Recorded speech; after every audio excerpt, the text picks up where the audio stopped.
The way in which alcohol as a disinhibitor works, causes people to do some of the most ridiculous, fucked up things that you can possibly imagine. From what they do in terms of what they say, to the car that they get in and get behind a wheel, to the anger with which they respond. Most people with alcohol, it simply is an amplification of their worst qualities. And your worst quality, mine was never violence, and I'm not going to judge what my worst qualities were, but maybe there's delusions of grandeur.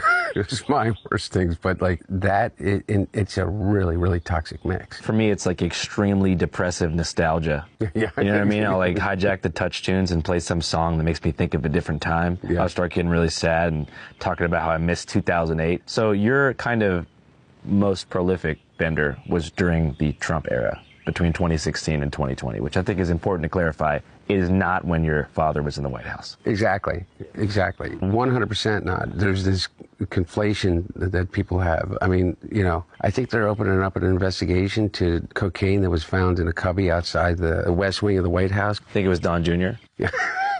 Oh, you're talking about old White House? Yeah, when my dad was there. Oh, so they just got to blame you automatically. Yeah, I mean, they're literally going to do an FBI, another congressional investigation, because they've convinced themselves that it had to be me, that there was a little tiny. And I guess my point of even bringing it up is that no.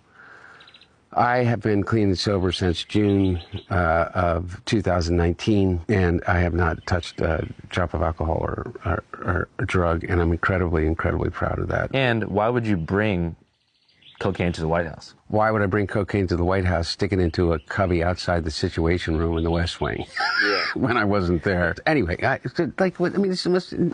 who the fuck knows? And politicians, I mean, they do blow, right? I testified before the House Oversight, Judiciary, and Ways and Means Committee. It was a whole big family shindig on the Republican side. All of them showed up, from Marjorie Taylor Greene to Lauren Boebert to Matt Gaetz to, they're all sitting there. Now, none of them had the guts, except for a couple at the very end, to ask me any questions. At one point, in the 7 hours that I was being deposed, in which, by the way, I demanded that they do it in public, and they refused, and the reason is because they're fucking morons. Matt Gaetz, of all people, was giving me shit about my drug use.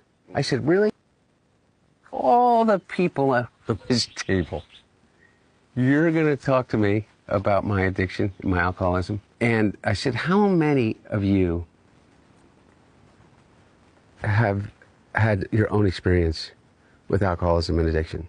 Because I knew at least 4 or 5 people in that room on the Republican side that were in recovery. And I knew of 3 that have been accused credibly of being drug users. And I knew that every